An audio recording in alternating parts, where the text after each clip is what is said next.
Assalamualaikum warahmatullahi wabarakatuh. Perkenalkan, nama saya Nur Hidayah, NIM 190311100026. Kali ini, sebelum itu saya dari kelas A Prodi Agroteknologi. Kali ini saya akan membuat video tentang penjelasan pada artikel yang saya buat tentang analisis usaha tani di Dusun Sambung Santren, Desa Sambung Duku, Kecamatan Jombang, Kabupaten Jombang. Untuk itu PPT-nya. Untuk yang pertama, untuk slide pertama ada latar belakang. Latar belakang saya mengambil dari mengapa saya mengambil komoditas ini, karena Indonesia termasuk negara agraris dan mayoritas penduduknya itu adalah mata pencahariannya adalah dengan bercocok tanam. Kenapa saya mengambil komoditas padi? Karena padi termasuk tanaman pokok dan tanaman pangan yang setiap hari dibutuhkan, yang selalu didistribusikan di pelosok daerah untuk sebagai bahan pangan dan makanan pangan atau makanan pokok. Jadi saya menggunakan komoditas ini agar menekan resiko rugi dan menekan resiko tidak terjualnya padi. Walaupun tidak terjual, tetap bisa dikonsumsi sendiri. Yang kedua yaitu slide tentang pembahasan pada soal pertama, yaitu tentang perencanaan. Perencanaan dari usaha tani ini yang pada poin pertama itu ada tolak ukur usaha tani. Tolak ukur usaha tani ini yang pertama kebutuhan sehari-hari. Kenapa kebutuhan sehari-hari bisa menjadi tolak ukur berusaha tani? Karena kebutuhan sehari-hari termasuk salah satu penyebab kita untuk berusaha tani, agar menghasilkan uang untuk kebutuhan sehari-hari seperti biaya sekolah, biaya beli buku, biaya makan, biaya beli pakaian, dan biaya listrik, dan kebutuhan sekunder lainnya. Yang kedua, tanaman pangan. Padi termasuk tanaman pangan dan tanaman pokok yang pada lalu saya jelaskan bahwa padi selalu dibutuhkan, selalu didistribusikan ke pelosok daerah untuk memenuhi kebutuhan sehari-hari, kebutuhan pangan sehari-hari. Jadi termasuk menjadi tolak ukur karena ini menekan resiko untuk rugi dan menekan resiko untuk tidak terjualnya hasil produksi. Yang ketiga dan yang terakhir iklim dan tempat. Di desa saya, tepatnya di Dusun Sambung Santren, Desa Sambung Duku, Kecamatan Jombang, ini termasuk iklim yang stabil karena bila musim hujan ya hujan, bila musim kemarau ya kemarau, walaupun kadangkala terjadi banjir tetapi tidak dalam skala yang besar. Satu hari sudah surut. Jadi menjadikan untuk berusaha tani itu tidak menimbulkan resiko untuk terjadinya gagal panen. Terus tempatnya itu lahannya itu termasuk tanah dan lahan yang subur dan mengandung bahan organik yang banyak, sehingga menjadi keuntungan tersendiri untuk petani. Yang poin kedua, cara menyusun perencanaan. Cara menyusun perencanaan kan ada 3. Untuk usaha tani ini menggunakan pola perencanaan yang kedua, yakni self-determined plan, yaitu perencanaan yang disusun dan ditentukan oleh petani itu sendiri. Contohnya dalam usaha tani ini menentukan komoditas yang akan ditanam, lalu menentukan pemeliharaan sendiri, siapa yang memelihara, terus menggunakan apa, terus penyiangan, pemupukan, terus pembasmian hama, serta sampai pada pemanenan dan pemasaran. Itu ditentukan oleh petani itu sendiri atau pemilik modal. Jadi tidak ada campur tangan pemerintah ataupun instansi lain dalam usaha tani yang diusahakan. Untuk pembahasan pada soal yang kedua yaitu tentang analisis biaya dan pendapatan. Pada poin A ada biaya variabel atau total variable cost. Total variable cost ini biasanya menyinggung tentang biaya pupuk, pembelian bibit, pembelian pestisida, dan upah dari tenaga kerja untuk saat penanaman bibit ataupun pada saat pemanenan. Yang pertama ini menggunakan bibit sebanyak 100 kilo dengan harga Rp2.400.000, pupuk sebanyak 12 kintal dengan harga Rp1.560.000, lalu pestisida dengan harga Rp850.000, tenaga kerja pada saat tanam sebanyak 5 orang selama 3 hari dengan perharinya ongkos sebanyak Rp80.000. Jadi bisa di total semuanya selama 3 hari 5 orang itu ada Rp1.200.000. Lalu untuk tenaga kerja saat panen ada 8 orang selama 4 hari dengan per orangnya itu Rp100.000. Jadi totalnya 8 orang selama 4 hari itu Rp3.200.000. Jadi untuk total biaya variabel atau total variable cost ini sebanyak Rp9.210.000. Lalu pada poin B ada biaya tetap dan penyusutan, yaitu total fixed cost. Total fixed cost ini biaya yang tetap yang bisa digunakan 1 tahun atau pada jangka panjang, yaitu dengan harga traktor itu Rp8.500.000 dengan nilai sisa di daerah saya itu Rp3.000.000. Lalu sewa lahan 1 hektar untuk 1 tahunnya itu Rp1.000.000. Lalu biaya tetap lainnya sebanyak Rp100.000. Untuk biaya penyusutan pada traktor ini menggunakan rumus P sama dengan B dikurangi S dibagi N. Jadi untuk P itu nilai penyusutan itu sendiri, lalu B-nya ini adalah harga beli, dikurangi dengan S nilai sisa dibagi dengan umur ekonomis si traktor. Umur ekonomis si traktor ini ada 5 tahun. Jadi Rp8.500.000 dikurangi Rp3.000.000 dibagi 5 menghasilkan nilai Rp1.100.000 per tahunnya untuk penyusutan traktor. Jadi total biaya tetap atau total fixed cost ini ada Rp1.100.000 untuk penyusutan traktor, 1 juta untuk sewa lahan, dan Rp100.000 untuk biaya tetap lainnya. Jika dijumlahkan sebanyak Rp2.210.000. Lalu untuk analisis pada poin ketiga, analisis pendapatan dan penerimaan, itu nilai TFC-nya tadi didapatkan Rp9.210.000 dan TVC-nya itu ada Rp2.210.000. Oh maaf, TVC-nya TVC-nya Rp9.210.000, TFC-nya Rp2.210.000.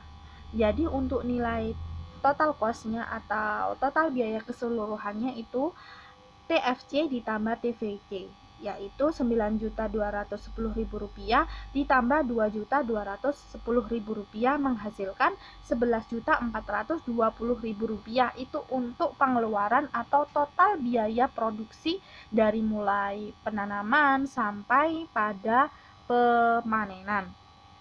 Lalu untuk harga jual dari gabah ini kan penjualannya, petani menjual dalam kondisi gabah yang sudah dikeringkan. Per kilonya itu ada Rp5.000. Dan untuk total produksi keseluruhannya itu ada 10 ton atau 10.000 kilogram. Jika untuk menghitung total penerimaan atau TR itu menggunakan rumus TR sama dengan Q dikali P. Q adalah total produksi dan P itu adalah price atau harga per kilonya, harga produknya. Jadi 5 untuk TR-nya atau penerimaan ini 10.000 dikali 5.000 menghasilkan 50 juta rupiah untuk penerimaan. Dan untuk keuntungan itu adalah TR dikurangi dengan TC atau penerimaan dikurangi dengan biaya produksi atau biaya total, yaitu 50 juta rupiah dikurangi dengan 11.420.000 rupiah. Jadi keuntungannya itu adalah 38.580.000 rupiah. Terus poin soal ketiga yaitu tentang kemitraan. Manfaat kemitraan untuk usaha tani ini adalah hasil produksi itu terjamin. Maksudnya terjamin itu apa? Di saat panen, produksi itu memang sudah dibeli atau memang sudah ada kontrak dengan mitra perusahaannya. Jadi terjamin dari terjamin untuk dibeli. Tidak ada resiko untuk untuk tidak terjual. Lalu tidak ada tawar-menawar. Biasanya pengepul beras itu ada tawar-menawar yang memang itu kadangkala merugikan petani. Pada kemitraan ini, perusahaan menawarkan harga yang memang menguntungkan dua belah pihak, jadi tidak ada kerugian. Lalu usaha berkelanjutan. Maksudnya usaha berkelanjutan ini apa? Usaha si petani menanam padi atau komoditas lain itu berkelanjutan karena adanya kontrak dari mitra perusahaan yang mengharuskan dia terus-menerus menanam, sehingga dia terus berkelanjutan usahanya untuk melakukan usaha itu karena ditopang oleh biaya pembelian dari mitra usaha ini. Yang terakhir itu memajukan teknologi petani. Kenapa? Kok bisa? Karena biasanya sebelum melakukan kontrak, sebelum melakukan produksi, itu petani atau gapoktan atau poktan itu dilakukan sosialisasi dan pembinaan dari perusahaan untuk para gapoktan, petani dan poktan agar usaha tani yang dijalankan itu efisien dan kondusif sehingga tidak menimbulkan kerugian di masa yang mendatang. Yang kedua itu ada poin sumber pendanaan. Biasanya sumber pendanaan itu ada yang dari dana milik sendiri, koperasi simpan pinjam, dan KUT dan KUD. Namun kebanyakan di sini menggunakan dana sendiri. Dana sendiri yang dihasilkan dari penjualan sapi ataupun dana tabungan yang memang dikhususkan untuk membuka usaha tani. Yang ketiga, poin C, kelebihan dan kekurangan dana internal dan dana eksternal. Sebelum itu, dana internal itu adalah dana yang berasal dari dalam usaha tani seperti dana milik sendiri, seperti dana hasil penyusutan, dan dana yang berasal dari petani atau tidak meminjam dari instansi atau dari pihak lain. Sedangkan dana eksternal ini adalah dana yang berasal dari pihak lain seperti pinjam saudara ataupun pinjam koperasi simpan pinjam ataupun asuransi ataupun pinjam pada instansi lain yang bukan berasal dari dana milik sendiri. Untuk kelebihan dari dana internal ini itu tidak ada bunga. Karena apa? Memang dana dari milik sendiri, jadi tidak ada bunga untuk pengembalian. Lalu tidak tergantung dari pihak lain, maksudnya tidak tergantung apa? Dana milik sendiri, jadi tidak tergantung pada pihak lain mau memberi ataupun tidak memberi. Lalu tidak memerlukan persyaratan yang rumit. Biasanya kalau meminjam di KUD, KUT ataupun koperasi simpan pinjam lainnya yang ada di desa itu membutuhkan persyaratan yang memang rumit dan itu memang wegah biasanya petani untuk melakukan itu. Lalu yang terakhir itu tidak ada keharusan mengembalikan modal karena memang modal dari internal atau dari milik sendiri. Kekurangan dari dana internal ini adalah itu adanya jumlah terbatas karena memang jumlah yang dimiliki sebesar itu ya adanya seperti itu. Lalu yang kedua dan yang terakhir tuh kurangnya motivasi untuk berusaha tani karena dana itu dari diri sendiri, jadi merasa ini dana milikku sendiri, jadi ya usahanya seperti itu saja karena tidak ada motivasi lebih untuk mengembalikan uang dari pihak lain. Yang kedua ini ada dana eksternal. Kelebihan dari dana eksternal ini jumlahnya tidak terbatas. Kamu mau minta berapapun akan dikasih dengan persyaratan tertentu yang berlaku kepada instansi tersebut. Yang kedua, motivasi usaha tinggi, karena motivasinya untuk mengembalikan uang, mengembalikan modal dari kepada yang ia pinjami. Dia tuh para petani itu mempunyai motivasi yang tinggi. Aku harus giat, aku harus meningkatkan usahaku agar aku segera melunasi pinjaman yang telah dipinjam. Lalu yang kedua, yang terakhir itu ada lebih cepat mendapatkannya, maksudnya lebih cepat mendapatkan dananya, karena memang pada instansi kamu butuh berapa, ini dengan persyaratan ini langsung dicairkan. Beda dengan dana milik sendiri. Seumpama kita menabung, maka kita harus menunggu sampai tabungan itu penuh dan memenuhi modal yang memang kita butuhkan. Lalu kekurangan dari dana eksternal ini adalah adanya biaya bunga, karena biasanya pada bank ataupun pada koperasi simpan pinjam KUD itu ada bunga yang harus dibayarkan setiap tahunnya. Ada juga biaya seperti jika kita terlambat untuk mengangsur pelunasan, itu ada biaya denda yang itu memang di luar dari uang yang kita pinjam. Lalu yang kedua itu harus dikembalikan, karena memang ini bukan biaya dari dana kita sendiri, maka harus dikembalikan karena ini milik dari pihak lain. Jadi kita mempunyai beban untuk mengembalikan dari uang yang kita pinjam. Yang terakhir menjadi beban moral, karena ini minjem dari orang lain, kita punya beban moral. Aku harus segera melunasi, aku harus segera membayar hutangku. Karena kita meminjam dari orang lain, otomatis kita mempunyai pikiran dan mempunyai beban moral untuk segera melunasi hutang itu. Lalu pada poin D yang terakhir, solusi dari permasalahan yang kita hadapi biasanya memang dari segi modal dan dari segi hama dan dari segi bencana banjir. Namun di sini jarang dijumpai banjir yang menyebabkan gagal panen. Untuk solusi sendiri, misalnya solusi dari kurangnya modal ini bisa ditekan dengan adanya pengambilan tenaga kerja dari pihak keluarga. Seperti jika kita memiliki anak yang banyak, bisa kita mintai bantu untuk membantu kita melaksanakan usaha tani di sawah. Lalu jika mempunyai menantu, kita mintai untuk menolong kita dalam melakukan usaha tani. Yang kedua itu adalah memaksimalkan pemeliharaan. Maksudnya memaksimalkan pemeliharaan ini apa? Jadi kita terus memaksimalkan pemeliharaan. Jadi tanaman yang kita tanam atau usaha tani yang kita usahakan itu terhindar dari hama dan penyakit, sehingga tidak menimbulkan kerusakan dan gagal panen pada saat kita memanennya.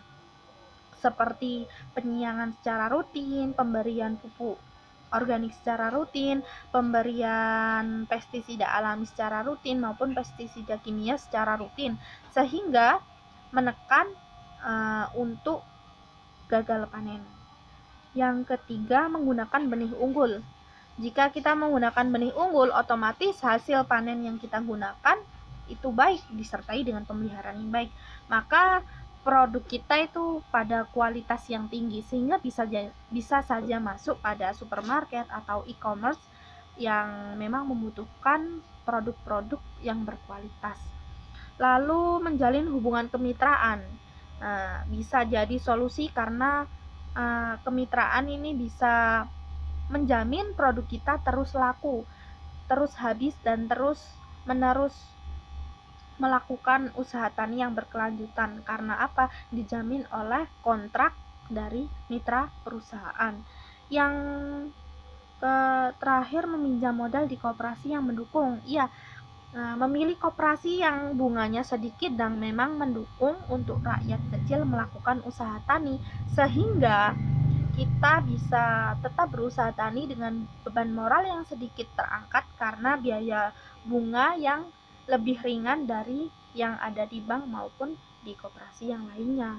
Selain itu juga kita harus melakukan perawatan dan melakukan pemasaran, melakukan pemanenan yang baik agar produk yang kita hasilkan baik dan memenuhi standar mutu yang dibutuhkan oleh konsumen. Untuk daftar pustaka ada di pojokan, nanti saya cantumkan.